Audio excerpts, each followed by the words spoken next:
Ron 4 kualifikasi Piala Dunia 2026 akan jadi medan tempur timnas Indonesia selanjutnya. Garuda akan bersaing dengan 5 tim dari Timur Tengah untuk menentukan siapa yang layak ke Piala Dunia 2026. Siapa yang akan jadi lawan timnas Indonesia di Ron 4? Seberapa kuat mereka? Serta seberapa besar peluang timnas Indonesia untuk lolos ke Piala Dunia 2026? Kita akan membahas semuanya di video ini. I don't wanna wake up if you're not by my side.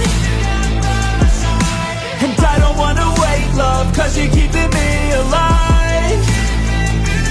We will love till the end of time. We'll live even when we die. Kontestan Ron 4 dan kontroversi AFC. Timnas Indonesia berhasil mencetak sejarah setelah lolos ke Ron 4 kualifikasi Piala Dunia 2026 zona Asia.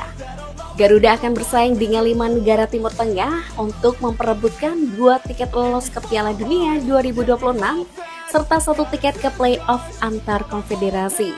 Di Ron 4 ini, 6 tim yang akan bertanding. Mereka adalah perwakilan dari masing-masing grup yang menempati posisi 3 dan 4.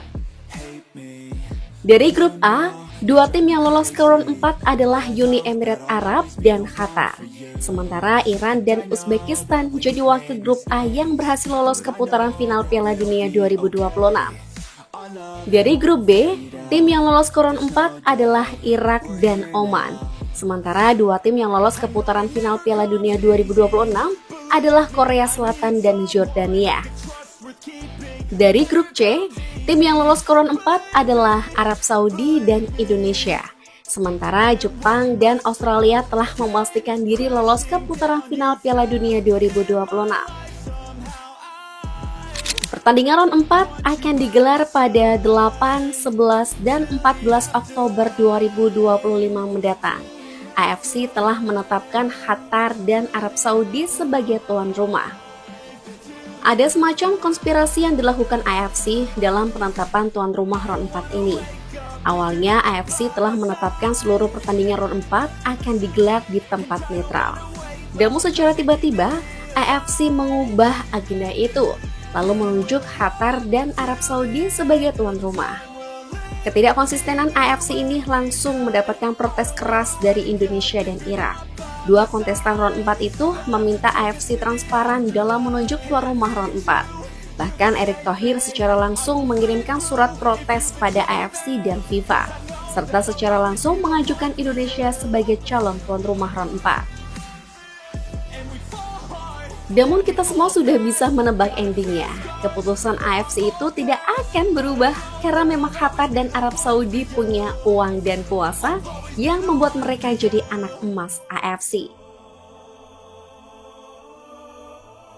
Drawing Ron 4. Drawing Ron 4 kualifikasi Piala Dunia 2026 akan dilangsungkan pada 17 Juli 2025. 6 tim akan dibagi menjadi 2 grup, di mana masing-masing grup akan berisi 3 tim.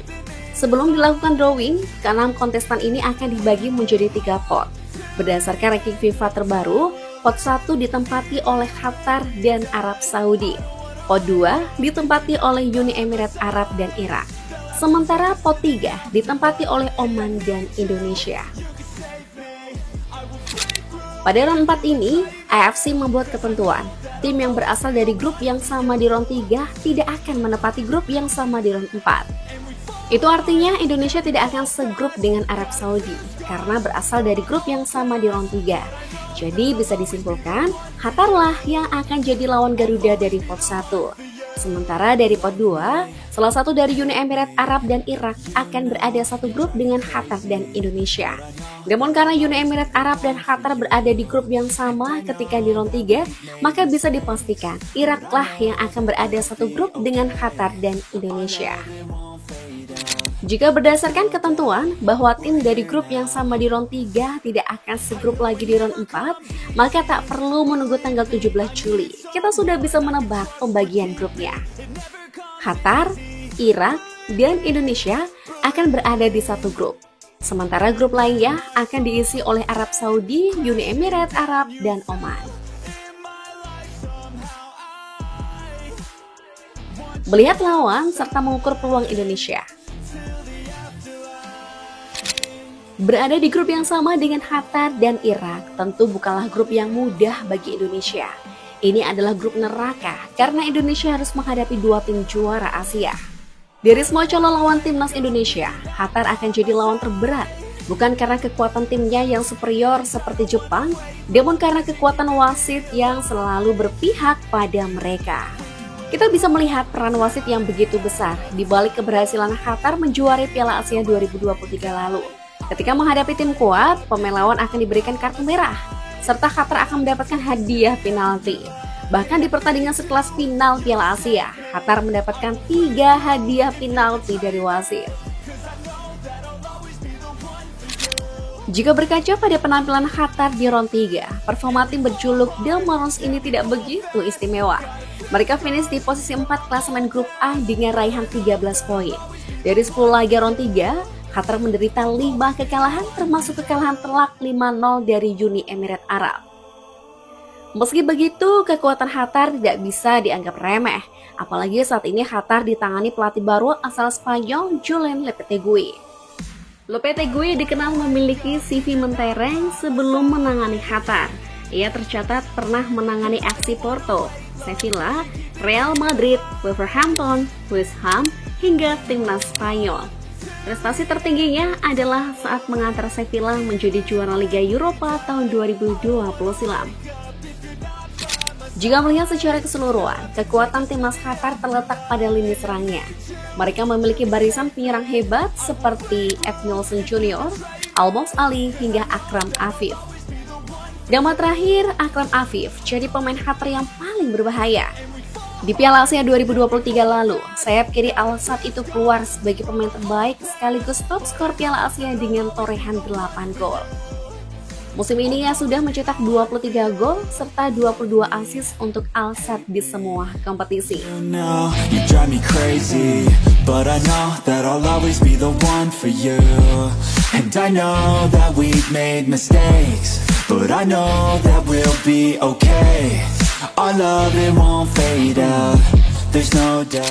Menghadapi Qatar di ronde 4 nanti, timnas Indonesia masih berpeluang untuk meraih kemenangan. Pasalnya kekuatan Qatar tidak beda jauh dengan Arab Saudi, tim yang dikalahkan Indonesia 2-0 beberapa bulan lalu. Garuda hanya perlu bermain tenang dan hati-hati, khususnya ketika melakukan kontak dengan pemain Qatar di area kotak penalti. Jika mampu bermain disiplin dan memanfaatkan peluang sekecil apapun, 3 poin bukan hal yang mustahil untuk diraih Garuda dari Qatar. Calon lawan berat lainnya yang akan dihadapi timnas Indonesia di round 4 adalah Irak. Tim yang satu ini dikenal sebagai salah satu kekuatan tradisional di kawasan Timur Tengah, dengan sejarah dan pengalaman panjang di level internasional. Irak dikenal memiliki karakter permainan yang keras, disiplin, dan penuh determinasi. Dalam beberapa tahun terakhir, mereka mulai mengembangkan gaya bermain modern dengan kombinasi pemain muda dan senior yang solid. Timnas Indonesia sudah 3 kali merasakan keperkasaan Irak dalam 2 tahun terakhir. Kalah 5-1 di laga pertama round 2 kualifikasi Piala Dunia, kalah 3-1 di laga pertama Piala Asia 2023, serta kalah 0-2 di laga keempat round 2 kualifikasi Piala Dunia. Namun belakangan ini, keperkasaan Irak seperti sedang memudar, sehingga Mesopotamia itu mengalami penurunan performa selama di round 3. Dari 10 laga, Irak hanya mampu meraih 3 kemenangan. Situasi itu membuat Yesus Casas harus lengser dari kursi kepelatihan dan sekarang digantikan oleh Graham Arnold. Sementara itu, di tubuh timnas Indonesia, Garuda justru sudah bertambah kuat dengan kehadiran pemain-pemain keturunan. Perlu dicatat, ketika Garuda kalah 2-0 atas Irak di pertemuan terakhir, timnas Indonesia belum diperkuat oleh Martin Paes, Emil Audero, Jay Idzes, Kevin Verdong, Kevin Dix, Nis Hilgers, J.P. Lupesi, hingga oleh Romeni. Pemain-pemain itu merupakan nyawa timnas Indonesia yang sekarang, yang berhasil menaikkan level permainan Indonesia menjadi lebih tinggi. Jadi bisa disimpulkan, ketika Indonesia bertemu Irak lagi di round 4, Garuda sudah jauh lebih kuat. Dengan kualitas pemain saat ini, Bang Jai dan kawan-kawan berpotensi mengalahkan Irak pada Oktober mendatang. but I know that I'll always be the one for you. I'll always be the one for you. Peluang Indonesia lolos ke Piala Dunia 2026. Babak keempat kualifikasi Piala Dunia 2026 memang tidak akan mudah untuk Indonesia. Semua grup di round ini akan jadi grup neraka, tak peduli Indonesia satu grup dengan siapa. Namun Indonesia sudah terbiasa dengan grup neraka, mulai dari round 2 hingga ke round 3, bahkan di Piala Asia 2023 lalu. Indonesia juga berada di grup neraka. Namun Garuda selalu bisa keluar dari grup neraka itu dan melaju ke babak berikutnya. Di round 4 nanti, memang tak ada lawan yang mudah, namun tak ada juga lawan yang mustahil untuk dikalahkan. Apalagi Indonesia memiliki 2 rekor hebat di 2 pertemuan terakhir ketika menghadapi tim dari Timur Tengah. Garuda hanya perlu 2 kemenangan di round 4 untuk memastikan tiket lolos ke putaran final Piala Dunia 2026. Jesus dan kawan-kawan harus menjadikan 2 laga itu sebagai final. Mereka hanya perlu bermain dengan hati dan semangat juang tinggi. Dengan semangat juang tinggi para pemain serta diiringi doa dari seluruh rakyat Indonesia, impian Garuda lolos ke Piala Dunia insya Allah akan terwujud. Bagaimana tanggapan kalian? Tulis di kolom komentar ya. Jangan lupa like, share, and subscribe agar kalian tidak ketinggalan update video terbaru kami.